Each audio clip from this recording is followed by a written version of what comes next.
course, my plan to stack wipe 100,000 Frenchmen worked out pretty nice because now they're already under 1,000,000 troops. That's just insane. Hello my fellow chairs and welcome back to EU4. Today we're going to be continuing our mission tree only series where we play a nation without expanding outside of their mission tree and complete the entire thing. So making a nation look exactly like how Paradox intended it to. Today we're going to be playing as a relatively difficult nation, however it did receive quite a bit of an update in the most recent King of Kings DLC that came out this past Monday, and that is the nation of Ardabil. So Chairman, does that mean you're going to be doing both Ardabil's mission tree and the Persian mission tree? You bet your sweet bippy we are. Alrighty then. First thing we are going to be doing is all of our estate stuff. Next we're going to rival both Shirvan and Biapus. This cavalry that we have, he's going to go ahead, vanish, actually recruit the unique Persian units. These units are cheaper to maintain and they take less fire damage. So we're going to recruit 3 of these bad boys right now. And we will ally Mushasha once we improve relations with them a little bit. We're also going to go ahead, focus on Mill. Mill's the most important thing, especially as a 1-province minor. Is you need every advantage you could possibly have. And as I mentioned earlier, Ardabil does have a little bit of a mission tree. It's not extremely extensive, such as the Persian mission tree, which we will be completing later. But, you know, it's enough of a mission tree to get you started. In fact, I think Ardabil is actually the best way to form Persia because a lot of these missions are going to benefit you in the long run when you actually form Persia. Now, to start off with, first mission, we just have to build up to 100% of our force limit. Morale of armies, land maintenance, permaclaims, simple as that. This other mission, because we recruited 3 of our unique units, we get 20 army tradition. And I have a feeling that they're going to ally each other because they did not rival each other. Which if they do, that's fantastic for us. And sure enough, Biapus did ally Shirvan. That is fantastic for me. And I'm also going to hire the Free Company just to bolster up our forces because we're going to be attacking very soon. As I mentioned earlier, we are going to be attacking Biapus now, so we're going to call on our friend of Galan. And I would co-belligerent Shirvan if they were not allied to Ajam. But you do what you gotta do. And of course, we're going to stack wipe Biapus' army right away. And we got an amazing era 545. Alright, and we did just take Shirvan's capital, meaning we're going to go straight for their army, hopefully stack wipe them, and we will delete our Free Company. We no longer need these guys. In this war, we will just take the 3 provinces that we have claims here from Shirvan, take all of Shirvan's money, and I will full annex Biapus. I will give Galan their 1 province that they have a core on, and I will just take the 1 province here. Doing that's going to allow us to complete the mission, conquer Shirvan, which gives us 100 admin and a free stability. Very, very nice. Don't worry if you dig out loans also, because they're all 6 stuck at loans, so they're nothing. I'm also going to hire this Diplo rep guy, and I'm going to Royal Marry Koyunlu because we are going to ally them. This should deter at least like 1, maybe 2 nations from invading us, such as Koyunlu and Ajam. Next, we're just going to chill here, and we're going to curry favors with both Mushasha and Galan, as both of them ended up allying Koyunlu. We also have a free merchant. We currently have 1 collecting in Persia. Might as well send 1 to transfer trade power in Basra. And for the 1 in Persia, we're going to set him up for the spy network construction 1. So hostile trading all the way. Same thing with the 1 in Basra. One downside to playing as Ardabil is we're like one of the only Shia nations in the entire game. The only other major one being Koyunlu and Mushasha. So religious ideas is a must, or at the bare minimum you're going to have to be running mysticism the entire game. But one big bonus is you are a sheikdom or also a feudal theocracy, so we actually get access to these 3 buttons: construction cost, manpower and development cost, and also claims on anybody that does not follow our religion. Of course, we also get an additional missionary and missionary strength, along with tolerance of the true faith, governing capacity, and ulema loyalty equilibrium. In terms of rivals, we're going to go ahead and rival Ajam. Or no, we're not going to do that because they are allied to Koyunlu. We're going to rival Gazamuk. We are just going to chill here for a little bit until we can attack either Ajam or Koyunlu. Probably going to be Koyunlu first. We're also one of the first nations to actually tech up and get Miltech 4. Same with Timurs and the Ottomans and I guess Lithuania and France. Oh, we can finally rival Koyunlu, who's actually 37% weaker than us. However, you know, I don't feel that much stronger than them. Koyunlu's actually invading Georgia. That's great for me because I'm assuming Koyunlu, their economy's probably not that strong because they can't support 20 units. So that puts them on par with Georgia, who is a little bit weaker this patch. Alright, we did hire the Tabaristan company and we will be going to war with Koyunlu. This can either work out really well for us or this is going to be the worst decision of my life. We are going to attack them for Tabriz and we will call on our boy Koyunlu. And we can actually take the exact peace deal I want. Now you may be saying to yourself, Chairman, shouldn't you be taking more? Well, remember, this is mission tree only. We're confined to whatever we could take in our missions, which in this case is just this area. And of course, we're going to take all this money. So, quick, easy war, weakens Koyunlu, means I don't really have to do much about it.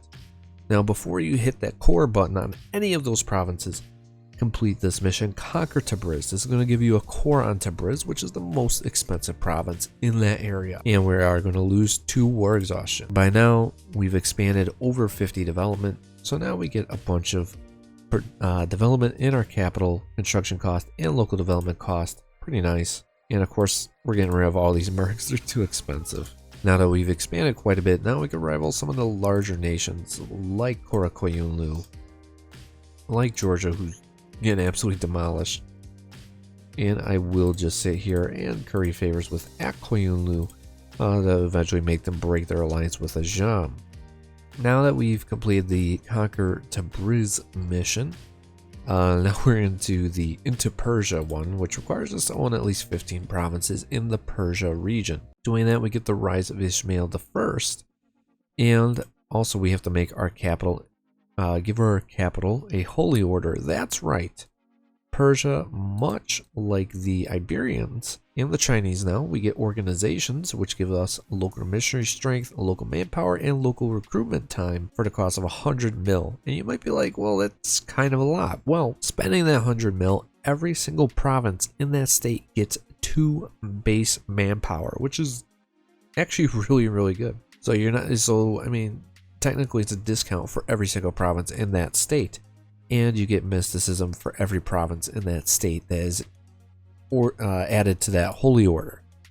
And in terms of rivals, I will just rival my former ally of Galan.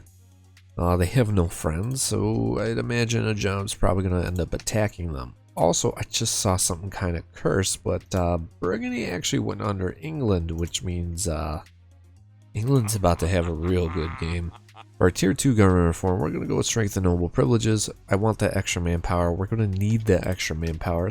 We can also complete this mission because we have at least 75% religious unity, and our piety is negative 80 right now because we are going down the mysticism path, and we get faith and conquest for 25 years, giving the following effects. So we get permanent casus bellis against neighboring heathens and heretics. Was that like a crusade CB? Like, how does that work? Yeah, it is. It is a crusade CB. That's kind of overpowered. And to complete an agenda, and just to do this, we're going to establish a order in our capital state. This just gave us 35,000 manpower. That's disgusting. I can't even have that many guys. But by doing this, we get a castle and a mosque in our capital. Pretty good. That's actually really nice. You know what, I'm going to say screw it, and we will attack Ajam with cleansing a heresy CB. I'm just going to hire a bunch of mercs. We should be good. We should be good. And I will call my boy Mushasha to help me out. They probably want a bunch of land. Actually, not that much. And now Koyunlu is just at war with Ajam. This works out perfectly for us. Keeps Ajam busy, keeps with like Koyunlu's forts. And we could just keep beating them up. Also, I kind of forgot where I were with Georgia still, so I was just surprised when a bunch of Georgians just came over here and started looting my land. And of course, Koyunlu is going to take one province that I need out of Persia. That's just rude. And of course, Koyunlu is like, you know what? I want you to break your alliance, but joke's on you. I'm going to break my alliance with Mushasha because I need to keep you around so you don't break your alliance with I need you to break your alliance with the Ottomans a little bit later. And we can complete this mission into Persia, get the rise of Ismail I, so we can make him our new heir. He's a 565. Which means he's technically a little bit better than our current heir. Make him an advisor or beast general who's a 5553. Oh, I should have waited, made our current ruler abdicate, make him our ruler. We'll just make our current ruler just abdicate so we get the good guy in charge. And we'll just go ahead, re-rival Ajam, rival Armenia, and Mushasha, our former ally. We've also completed this mission, so we get cheaper state maintenance, harsh treatment costs, and our ruler's now a conqueror. It's fantastic because he's only 16 years old. And because we're doing so good in military, we're going to swap over to admin focus next year, so then that way we can actually get caught up in admin, especially since we're going to do a lot of conquering here.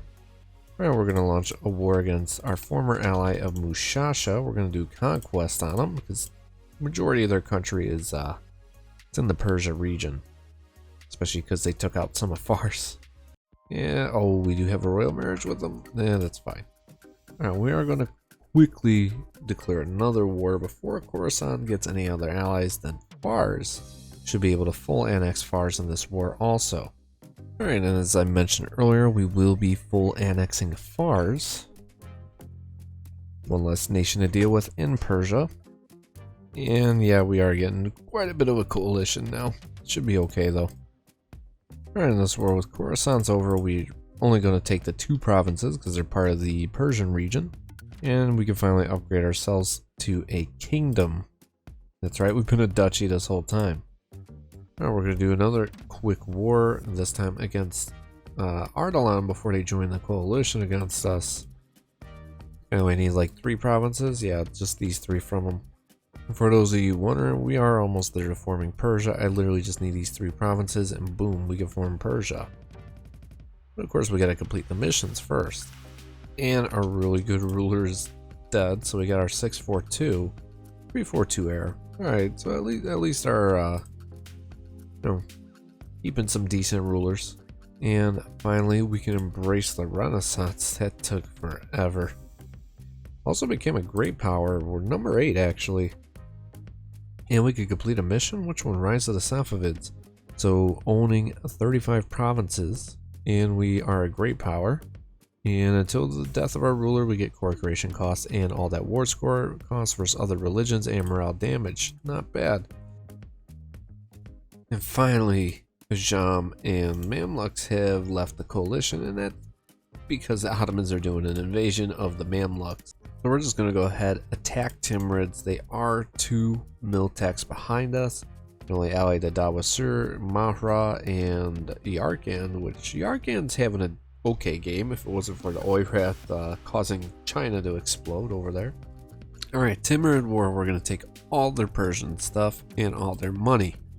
And now we're just down to Ajam, which I just need to get AQ to break their alliance, but I mean, they're currently in a war. Which now AQ would not join because fighting Koyunlu, the little OPM up here, and apparently they're losing. So yeah, Ajam, let's kick your butt. Alright, now we can finally annex Ajam, so they're completely gone. And if it wasn't for the fact both me and Afghanistan were like such a similar color, my borders would look extremely nice. So now all we need is literally just 1 province, and that is from our boy Koyunlu, who I'm going to make them break their alliance with the Ottomans.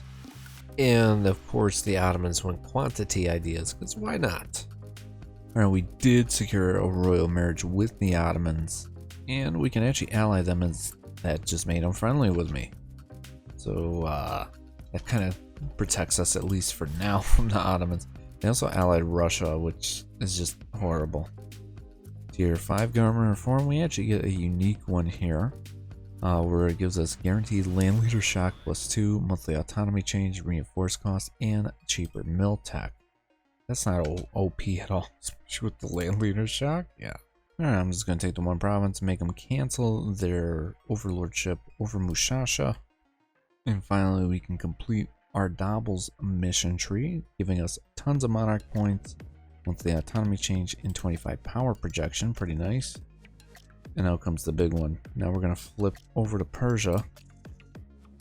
We're now an empire. And all these missions we have to complete now. Like a lot more missions. Alright, so let's complete this one. Reforms of Suleiman the First happens. We get a ton of development across several provinces and reform progress and permanent claims. Butcher the Black Sheep. Which, obviously, Korakoyumu gone. 100 admin, thank you very much. Having 40,000 troops, we get a general with 80 army tradition and 2 shock. And I could also change my name to Iran. I'm not going to do that. We're going to stay as Persia. And Persian ideas are fantastic, by the way. We get 15% morale of armies, 15% cavalry combat ability, recover army morale speed. Once we finish our ideas, we get national manpower modifier, and we can give our unique estate an additional privilege. Goods produced, discipline, caravan power, production efficiency and prestige, development cost, manpower recovery speed, and tax. So when looking at the Persian mission tree, pretty much this entire top part is all about conquest. This is all about religion and reforming the entire military, and all this is about economy. Hiring a level 1 inquisitor or theologian. We can complete this mission giving us 50 admin power, and we either go down Zoroastrian or Muslim stuff. For this run, we are going to be staying as Shia, so we're going to be looking at all this stuff. Alright, what I'm going to do right now is we are going to launch a conquest war on the nation of Afghanistan. As part of our missions, it wants us to own 24 provinces in the Khorasan region, which is pretty much all of Afghanistan's country. However, they are a tributary state under Oyrat, who's just an absolute beast this game, apparently, as they expand closer to Russia. So, yeah, we're going to attack them, calling Ottomans. And I hate how there's Oyrat Arabia, so we'll probably do something about that also. I've also built 4 ramparts, which I really don't care for ramparts, but in order to complete this mission, I had to. So any province that does have a rampart gets local defensiveness and additional buildings and manufactories in there. And we're going to have to do the same thing for this mission after we complete our Khorasan one. Also finally completed up administrative ideas for the extra gov cap. Perfect, because we're about to take a lot of land. Alright, and finally, so with Oyrat, we can finally get them to cancel their subject Yas, release Hassa, and return a bunch of cores to Hormuz. As for Afghanistan, we are going to be taking 100% war score. Oh, I guess something changed, so I can't take the whole state. But we can pretty much full annex these guys, so it's not a problem at all. By doing that, we have completed the secure Khorasan mission, which now gives us a bunch of permanent claims all over India. Well, at least northern portion of India here. Of course, we're going to finish conquering all of Khorasan, which requires us to kill off Afghanistan, but, you know, we'll eventually get to that. Alright, and for our second age ability, we will do Persian Enlightenment for the extra dev cost. Not really going to be doing a lot of deving. I mean, a lot of our provinces already are relatively high dev. Main reason also is because we're going to be doing a lot more conquest, rather, you know, playing wide rather than playing tall. Alright, what we are going to do next is we're going to elevate Basra here into a vassal. So now we actually have a subject. I think that actually helps us out with the mission. So we need to use the diplomatic action elevate influence state 5 times, or has used any of the Persian influence actions at least 5 times. Then we get 100 diplo, and every time we elevate an influence state, it creates a historical friendship between us and them. Persian influence abilities can now reduce the cost of elevate an influence state by up to 400%. That's kind of gross. One thing that's also new, I didn't notice this previously, but you can actually set up your missionaries to just autonomously convert provinces, which is fantastic. We can also finally complete this mission, the Islamic teachings, giving us additional prestige, legalism, and making our ulema a little bit more happy with us. And look at that, we could even complete a couple more. So our religious stance, since we have a theologian, this is going to give us cheaper idea costs for the next 25 years and tolerance of heathens. If we completed this with an Inquisitor, we would have had additional missionary strength and tolerance of the true faith. And obviously all of our provinces in Persia are also Shia, so we could actually propagate religion a little bit easier. And we get tolerance of the true faith +2. And we can actually almost do this one, which is the Great Shia Empire, having almost 1,000 development. We're also going to finally finish off offensive ideas. So now we have 115% discipline because of an advisor, our national ideas, and because we completed offensive. Oh, and look at that. Ottomans actually gave me 2 provinces. Thank you very much for that, Ottomans. Abbas I, Persia's greatest emperor event. So 1554, we could just make him our heir at age 15. He's a 656. That is disgusting. Obviously, we're going to take that. All right, and now we could finish up this mission, reform our defenses, which allows us to get 10 army tradition and unlocks the defensive policy for our emirs, unique military estate for the Persians, and eventually once we conquer all of Caucasia, same thing, new military state. Pretty much gives us cheaper fort maintenance, garrison size, emir loyalty equilibrium, and influence. Actually pretty good, especially if we're going to be fighting the Ottomans. And obviously I will be fighting the Ottomans, so I'll show you guys how I handle that later. But I will go for the defensive policy because that is very nice. Just simply having 30 artillery and being buddy-buddy with a nation whose capital is in Europe by 150 opinion, we could get this, which gives us Tupchi artillery corps for our emirs. We've also completed the this mission here, which requires us to have 30 of our unique units and a general with at least 12 total pips, giving us 2 army professionalism, and it gives all of our unique units additional discipline when loyalty and influence is above 60 and 100. And if it goes anywhere below that, below 30% and 100 influence, we lose 2.5 discipline, but if it's in a neutral zone, we get 2.5 discipline. Overall, pretty decent. And thank you, Russia. They actually gave us the rest of the provinces in the Khorasan region from Afghanistan, finally. And because we wiped out all the Timurid dynasty members out of Khorasan, 5 provinces get an additional development. We get monthly autonomy change and monthly devastation. Alright, finish up this war at Multan, Afghanistan province. Expanding a little bit more into India now, well, actually getting a foothold into India now. And we're going to begin our next war, this time against Delhi, which we have a ton of claims on. Pretty much their whole northern part of their country. We could also convert the Sikh. That would be kind of disgusting. We're not doing that though. Just for the heck of it, we will begin our golden era. Is probably a good idea. Let's also stack wipe Bengal's army up here in the mountains. Oh, close enough. Which we did actually stack wipe their guys, so they only have 13,000. And let me tell you, these Persian troops, oh man, they're because of those unique units and how powerful our ideas really are. Man, we are just wiping the floors with Delhi right now and Bengal. You guys know how much I hate fighting Bengal, so this brings such a big smile to my face. Finally, we have completed this mission, so we needed to have 30 provinces that have both a cathedral and a barracks in it. They also had to be Shia, of course. We also had to have either a ruler that has a military skill of 5, completed divine ideas or religious ideas, or have a 3-star general or admiral in command. Doing so with this gives us bonuses for Defender of the Faith. Persia gets Persian Defender of the Faith until we are no longer Defender of the Faith, giving us Diplo Rep, cost of advisors with ruler's religion, opinion of country from others of the same religion, so nobody. Unlock the diplomatic action, fabricate religious conflict. This allows us to fabricate a spread the true faith casus belli. This casus belli forbids the conquest of their provinces, but reduces the cost to enforce religion greatly. That's how we're going to be able to complete this mission right here.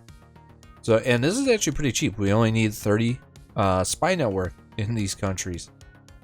Alright, our truce with Mahra is over.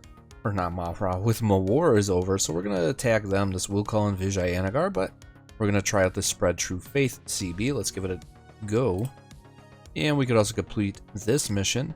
giving us an additional 20 Persian influence, tolerance to the true faith, and power and true faith provinces for by 20% for 25 years. And would you look at the ruler of the Ottoman Empire, the new one, no longer wants all of our provinces here. So they're actually back to being friendly, at least for now. Alright, my war. What can I do here? So if I were to force, I could force my primary culture on them and my religion. Alright, so out of this war, I guess I could take provinces? Okay. What I'm gonna do is force the primary culture of Mawar to change to Persian, and they're gonna convert to Shia for no AE. That's really nice. I can also finally complete this mission, giving us extra admin, construction costs, construction time, and dev costs. Apparently we've done both of these. Center of culture, so 25 dev. In our capital, we get even more Persian influence, and we get center of culture till the end of the game, so production efficiency, tax, development, and monthly Persian influence in Ardabil. Construct great buildings. We've done this a lot, so built a ton of stuff. Great works of Iran. Till the end of the is a privilege for the merchant guilds, giving us merchant guild loyalty equilibrium. Maximum absolutism goes down. They get even more crownlands. So what is necessarily the benefit of doing this? Oh, every owned province in Persia and Khorasan will have its development cost penalty reduced based on the terrain of the province. I mean, that's not too bad. Yeah, we could do that. And we've done Cultured Court, which we're Persian, running level 3 advisors all across the board. Our heirs receive training in the art of hunt, making the event hunting accident less likely to fire depending on the heir's military skill. Now, that's kind of funny. Okay. So let's see. Let's give out Clerical Advisory Council. And we're going to have to do, yeah, some of this to boost up the influence of our ulema. And same with the Dhimmi, which as I mentioned earlier, I never used the Dhimmi whatsoever. I guess we'll do development of communities. Promote, no. I guess we'll do protected Dhimmi communities. I don't know if that means we can't convert stuff anymore. Dhimmi Contribution Act. And now we can complete this. A Grand Vizier from Grand Vizier will be hired to our administrative advisor. Oh, we could choose whatever type of advisor we want. That's nice. And he has additional stuff. So he'll give us an additional idea cost, yearly corruption, and additional monthly administrative power. What do we currently have? The Theologian. We're going to do the Philosopher because it's going to help out our Persian influence. Okay, he's level 1. But he's still giving us 13 every month. No, he's giving us 15. Ugh, bro. I keep getting called into these wars. Fine, yes, I'll do it. But I'm not gonna help. It's like I get out of one war and I want to do the stuff I want to do, but then I get plunged into another war. And now they even turn my own subject against me. Oh, come on, dude. So bogus. Alright, while this war's going on, we're gonna go ahead, attack this guy, do the same thing, force him to be Shia. Now I'm in war. Why? Why do you keep calling me into wars, guys? Okay, they're invading Hormuz, but because they're subject to Oirat, I'm already at war with Oirat, so I guess it doesn't work that way. I don't know. I'm just happy I'm not in another war. Alright, this war, we're going to do the same thing. We're going to force culture convert this nation to Persian and make them Shia. Alright, we've completed this one competing with Hormuz. I upgraded a bunch of centers of trade, built marketplaces everywhere. And now we are on to the Indian Enterprise. Have at least 25 light ships protecting trade. Alright, built a ton of manufactories in our cloth provinces. Rugs of Persia happens. So we can actually make the price of silk cloth and dyes go up by 150 and 25% for the next like 60, 70 years. Either make them go down and gain a bunch of money, or do a little bit of both. I kind of like the top option here. I feel like we would get a lot more money. And we've officially crossed into the 200 mark for total income, making it 160 ducats a month. We can also have 158,000 troops after completing quantity ideas, obviously nowhere near the amount of troops the Ottomans can have. But it's something, I guess. Alright, let's invite Mawar into our sphere. Same thing with this guy that we did the same thing to. And finally, we do have 50 trade power in Samarkand. We can complete this one, which actually boosts up apparently all of our stuff. Oh, extra 10% trade node power, 33% spy network construction, 15% siege ability, 20% improved relations, and religion propagation. And because we are allied to China, we get the event the lion and the dragon happens. We get the Persian embassy, they gain 3.75 innovativeness. And for us, we get nothing. Oh, here we go. We add Ming as a historical friend. And we get a conditional modifier Persian Sino embassy, giving us local trade power, diplo relations, institution spread, and yearly innovativeness. Not bad. And Ottomans actually broke their alliance with us. Why? Oh, they want our provinces again. Okay, Ottomans.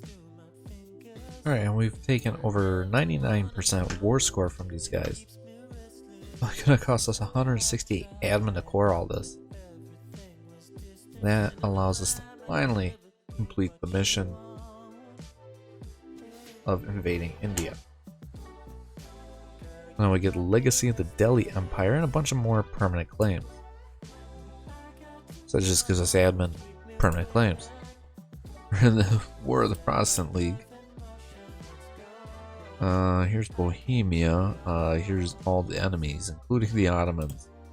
I'm just gonna say, alright, boys, 0.1% of my subscribers are women. We're gonna go ahead and attack the Ottoman Empire. We're gonna go ahead and try and take Tikrit over here.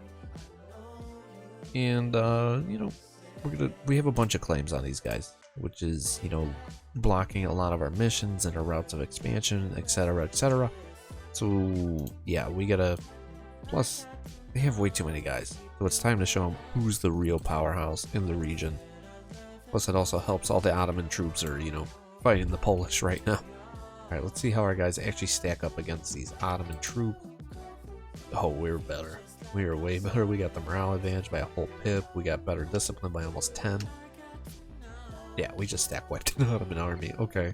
I'm trying to dismantle the Ottomans as much as possible, hopefully triggering a lot of their disasters. So that way, you know, I don't have to fight 300,000 troops every single time. So I don't know about you guys, I really don't want to fight 300,000 Ottomans all the time. Alright, and we're going to take this type of peace deal. Yeah, this is occupied by Hassa. Is this occupied? That is. We'll do this. So good push towards the Ottomans. We could also join a coalition against Bahmanas apparently.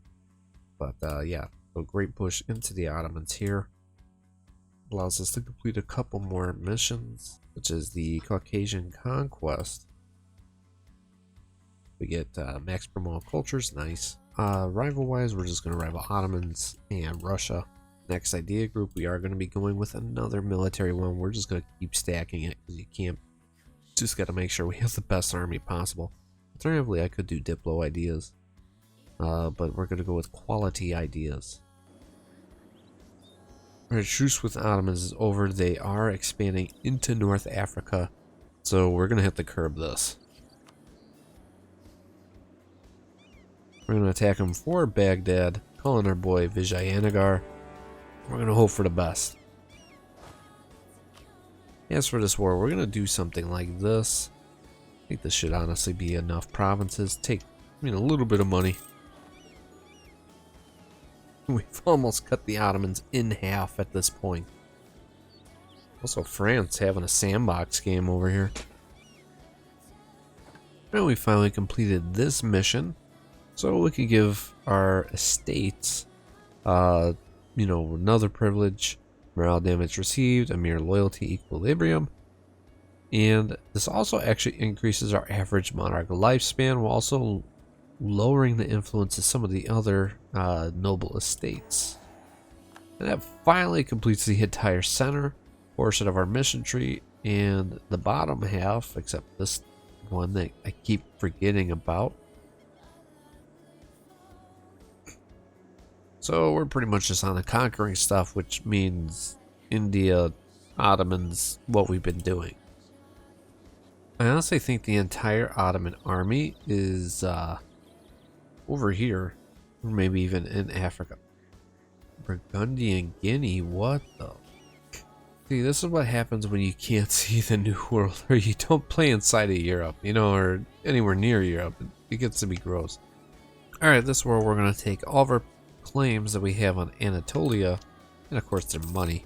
And that's going to allow us to complete the Seljuk successor mission, giving us an absurd amount of manpower, gain Turkish as an accepted culture. We could get 116,000 manpower out of this one event. That is disgusting. And pretty much now it gears us towards conquering, you know, the entirety of Anatolia and eventually taking Constantinople and the Balkans from the Ottomans. I'm honestly loving this new mission tree.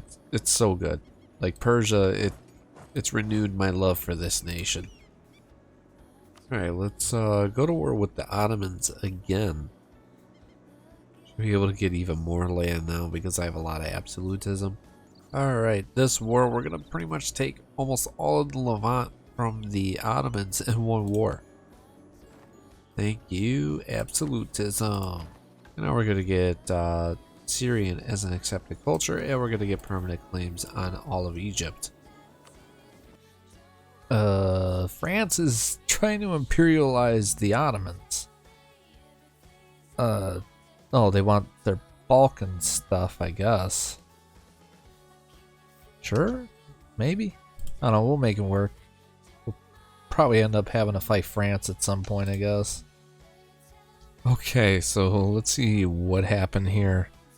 Croatia, Transylvania, and Wallachia. Imperialism on Bulgaria. Hi, Bulgaria.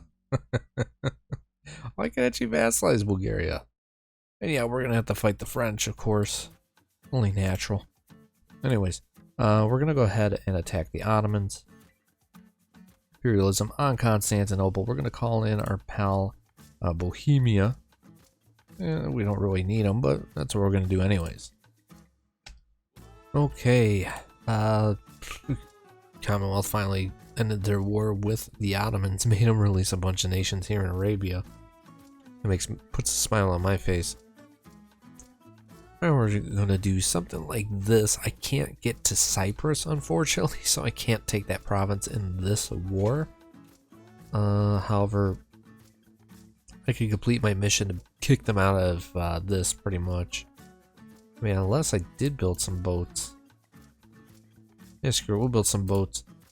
Okay, we're gonna do something like this, completely kicking the Ottomans out of Anatolia, taking a couple more provinces in the Levant, and giving our pal Adal some land that they lost to the Ottomans. Alright, and what I'm gonna do is an imperialism war while we're waiting for everything to core up on Bengal. This way we can finish conquering all the stuff we want in India, and we'll call in our friend Vijayanagar, of course. Finally, we can make peace with Bengal. This is what 100% war score looks like in India. We're going to core all this stuff up. Then we're going to attack our next target, which is Jaunpur. Right, so we've cored everything up. We are going to go ahead and invade Jaunpur. Stupid Papman has actually decided, you know what, we're going to guarantee these guys again. So we're just going to do the same thing. Beating up both Bengal, so resetting our truce with them, because truce ends in, 13 years.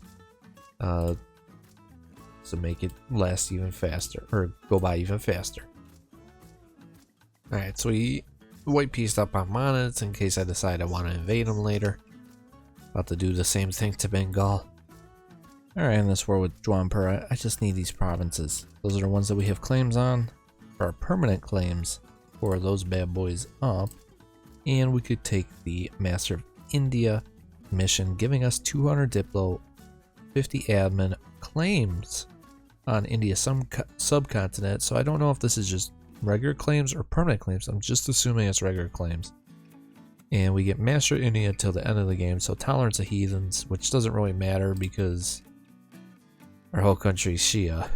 Yeah, these are just regular claims until 1729, so 25-year claim. Alright, let's war with Bulgaria. We are going to be taking a ton of land from them. Reason I'm taking a lot of stuff in the Balkans is because I have to own at least 50 provinces in Europe. So easiest way to do that is just simply conquering stuff in the Balkans. We're going to take a bunch of stuff from them, some stuff from Hungary. Voila. Alright, and with the Ottomans, we're going to take this peace deal, taking the rest of their stuff in the Balkans, so officially kicking the Ottomans out of Europe, conquering all of Egypt from the Ottomans, and they're going to be left in Arabia and North Africa. Alright, let's go ahead and launch this war against France. I'm going to call on Commonwealth, Saxony, and Castile to help me out in this, and we will do an imperialism war. I feel like that's the best way to do it. And France has declared themselves an economic hegemon. Yeah, I mean, I could see it. Surprised, they didn't do a military one. They could definitely do that one too. Oh no. This is not looking good all of a sudden. Alright, France, pal. Can I get any? We could only do a white peace with the French. Sure. Fine, it's a draw. It's a draw. Good portion of the world's just gone from two of the world's largest empires. Just gone. Just for a white peace, for a war to end inconclusively. All right, we're gonna launch another imperialism war. We're gonna call on all of our pals except for Scandinavia, I guess, who's still fighting Russia. But we're going to try and sweep through the Balkans, hopefully stack wiping a bunch of French troops. Of course, by playing the stack wipe 100,000 Frenchmen worked out pretty nice, because now they're already under 1 million troops. That's just insane. And still, my guys are better than theirs. I mean, they have the event Inspirational Leader, so it gives them an additional 10% discipline, but that morale that I have is honestly a huge difference. I just stack wiped another 50,000 French guys. That's really the thing. We got to run France through all of its manpower. So the faster we get them through 300,000 manpower, the better. All right, let's stack wipe these guys. They should stand a 0 chance. Pretty much backed up into a corner here in Moria. In order for us to take all the French land in the Balkans, it really isn't that much. It's only 39 war score. The issue is getting to that. Because last war I was just barely able to get to, to 10. Alright, this war against the French, I think we're going to have to settle for something like this. Yeah, there's just way too many Frenchies. But at least I could complete this mission now. And once you do that, Constantinople gets renamed again. And it becomes known as the second capital. So local dev cost, prestige decay, and it gets some development. We're finally on to this last mission. We just have to own 6 more provinces in Europe or the Balkans, whatever. Realistically, the best way that's going to happen is probably going to be fighting Hungary, to be honest with you. I think first what we're going to do is we're going to fight Transylvania. We're going to do imperialism on them, calling all my friends. I'm going to have my friends do all the dirty work here. Alright, we're also going to try and finish off the Ottomans here. Well, yeah, I'll probably take these provinces here and release out a couple nations, because what's the point of having the Ottomans anymore? I mean, alternatively, I could probably full annex the Rasids also. I don't see why I wouldn't be able to. Yeah, maybe I'll just do that and then full annex the Ottomans also. Just for the sake of looking good for when I do my thumbnail. Well, you know what? The Ottomans, I didn't realize they still have land over here, so I can actually end this war with them right away. Ooh, we could actually restore gold in Medina. Sure, why not? We just need 3 more in Western Europe. Guess where we're getting that from? Hiya, Hungary. That's right, you're gonna give me the provinces I want. I'm tired of fighting France and their 800,000 troops. I mean, I could technically do it again. I'm really not in the mood to, though. Alright, we've united all of Arabia. Excellent name placement right there. And there we go. Actually, we won our war against Hungary. I accidentally gave these to Wallachia. So I mean, there's that. But we could complete our mission. Indomitable Lion. The Lion of Persia happens. We get 100 prestige, 25 power projection that's permanent. Glory to Persia. Glory to our mission tree as the entire thing is finally done. Honestly, this was one of my more favorite campaigns from beginning to end. If it wasn't for Mega France over here, I would be having even more of a great time. But that's going to conclude it for today's video. We are the #1 great power with over 5,000 development. Even though France is an economic hegemon, okay. And we should have gotten the achievement now. King of Kings. Wait a month. There we go. King of Kings is now ours. I swear I've gotten this for. Why is this showing? I have. Don't worry, guys. I have For the Glory. I've done that one a long time ago. But King of Kings. There we go. We've completed the entire Persian Mission Tree. This is what your nation is pretty much meant to look like. In Paradox's vision, conquering the majority of India, the majority of the Balkans. Pretty much all the Balkans, well, at least 50 provinces over here. You know, majority of Arabia, all of Egypt, Anatolia, Caucasia, Khorasan, and of course, the heartland of Persia. Hope you guys really enjoyed this video, and I hope that some of you guys are able to use this as a guide, especially starting out as Ardabil or Ardabil, so then that way you too could succeed and create an even stronger Persian than what I have, because obviously I'm limited by the mission tree. You guys, you're limited by your imagination. So that's going to conclude it for today's video. I will see you guys in the next one. Chairman out.